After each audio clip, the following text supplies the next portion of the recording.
In September, the European Parliament awarded Ilham Tohti with the 2019 Sakharov Prize for Freedom of Thought. Ilham Tohti.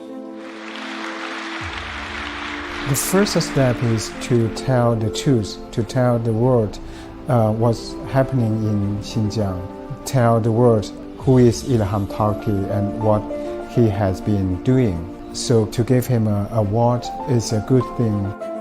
Across the world, people are rising up to condemn China's actions against the Uyghur community. I wish my father can be released. I wish he can be safe.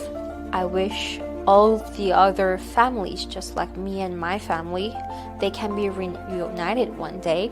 Their family members can be safe and healthy and alive.